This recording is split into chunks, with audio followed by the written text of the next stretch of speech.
زازا ومروان في رمضان. زازا كائن فضائي يحب الاستكشاف وزيارة الكواكب الأخرى، وفي يوم ما وقعت عينه على نقطة صغيرة مضيئة، وكان هذا في مكان ما على الكرة الأرضية. قرر زيارته ليرى ما هذا الضوء، ليجد نفسه في مصر أثناء الاحتفال بشهر رمضان المبارك. يا ترى ماذا رأى زازا في مصر؟ وما الأماكن التي سيزورها؟ وكيف سيحتفل مع المصريين بشهر رمضان المبارك على طريقتهم الخاصة؟ هيا بنا نتعرف على مغامرة زازا وصديقه المصري مروان في شهر رمضان. تحمس زازا كثيرا وأكمل مبتسما: حسنا، الزيارة اليوم إلى كوكب الأرض. وجهز زازا مركبته الفضائية وأعد أدواته، ثم انطلق مسرعا في حماس شديد إلى كوكب الأرض.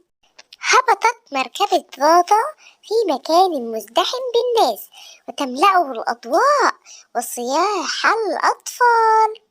كانت الزينة تملأ الشوارع، وكثير من المارة يمسكون بمصابيح مضيئة في أيديهم. نظر زازا حوله بانبهار شديد ليتعرف على المكان الذي نزل فيه. لقد كان الشارع ممتلئا بالأنوار المبهجة والزينة الملونة معلقة على كل المباني من حوله، ولكن لأن جميع الناس في الشارع كانوا يحدقون في زازا بدأ يشعر بارتباك شديد، حتى حدث شيء ما أدخل على قلبه السعادة. سمع زازا صوتا ينادي عليه: مرحبا، ما اسمك؟ أنا اسمي مروان، من أنت؟ التفت زازا فوجد ولدا صغيرا يمسك مصباحا مضيئا وينظر إليه في سعادة شديدة، فأجابه زازا بسعادة: أهلا مروان، أنا زازا من كوكب الزمرد. أريد أن أعرف أين نحن الآن، وبماذا يحتفل الناس هنا؟ قال مروان: مرحبا زازا في مصر المحروسة، أنت الآن في شارع المعز، وهو واحد من أقدم شوارع القاهرة، وغدا أول يوم في شهر رمضان الكريم، لذلك ستجد الناس يحتفلون في كل مكان ويهنئون بعضهم البعض. قال زازا: شهر رمضان الكريم، الآن فهمت هذه الأنوار والزينة الرائعة الملونة. ثم قال مروان لزازا: ستكون صديقي من الآن يا زازا، فما رأيك أن أشتري لك فانوسا لتلعب به معي؟ قال زازا مندهشا: فانوس؟ ما هذا؟ أجابه مروان وهو يشير إلى فانوسه الذي يمسكه: فانوس يا زازا، هذا فانوس رمضان الذي يلعب به الأطفال، وله أشكال كثيرة وألوان مبهجة. انظر إلى المحلات كيف تكون ممتلئة بهذه الفوانيس الرائعة. نظر زازا إلى الفانوس متعجبا: ما أجمل هذا الفانوس، أعجبني كثيرا، هل يمكنني أن أحصل على واحد؟ قال مروان: بالطبع، هيا ندخل هذا المحل ونشتري لك واحدا. بعد ذلك أخذ مروان زازا من يديه وقال: هيا بنا يا زازا نأكل الكنافة والقطائف اللذيذة عند عم إسماعيل وعم بركات، ستعجبك كثيرا. قال زازا: ماذا؟ كنافة وقطائف؟ هل هذه أطعمة مشهورة هنا؟ أنا أحب أن أجرب الأكلات الجديدة جدا. أجابه مروان: نعم، هذه أنواع من الحلوى التي تشتهر مصر بأكلها في رمضان. حسنا، هيا نجرب اللفافة. قاطعه مروان: الكنافة، اسمها الكنافة يا زازا.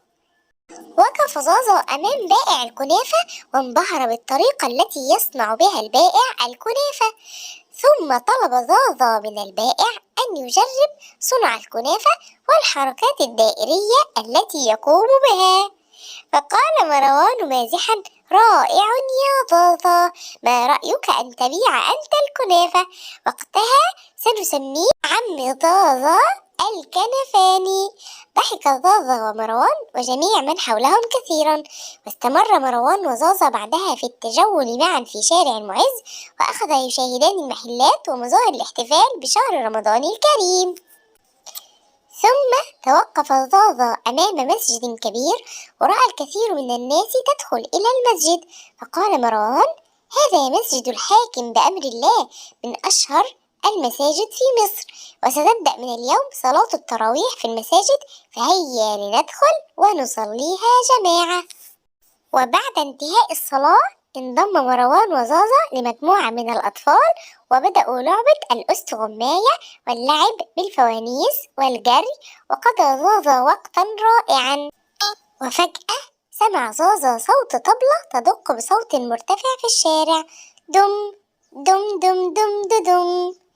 اصحى يا نايم، وحد الدايم، رمضان كريم.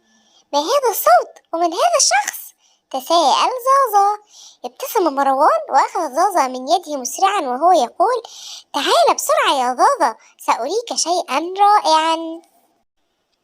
أخذ مروان زازا ليعرفه بالمسحرات، وقال متحمسا: هذا المسحرات يا زازا، إنه يدق طبلته متجولا في الشوارع حتى ينبه الناس إلى موعد السحور.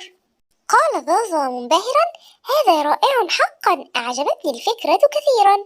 قال مروان للمسحرات: هل من الممكن أن تنادي اسمي أنا وزازا؟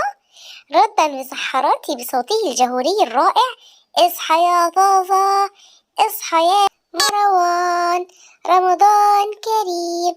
بعدها قال مروان لزازا: الآن يا زازا أنت مدعو على السحور وقضاء الليلة في بيتنا.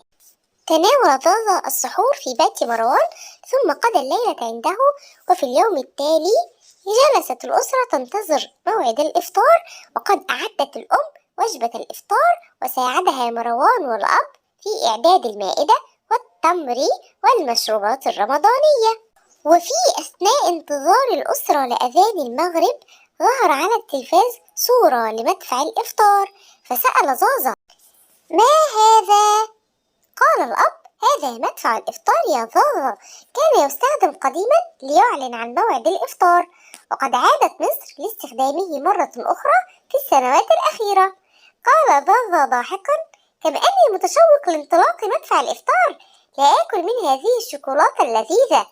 ضحك الأب وقال: هذا تمر يا زازا وليس شوكولاتة. ثم استمعت الأسرة لأذان المغرب وتناولت طعام الإفطار في جو من البهجة والمحبة.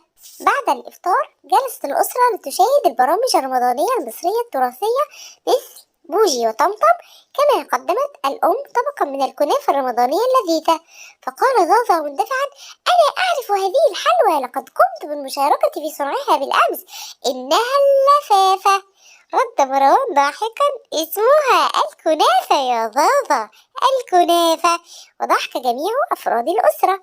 بعد فترة قام زازا من مكانه وقال: لقد حان الآن وقت الرحيل والعودة إلى كوكبي.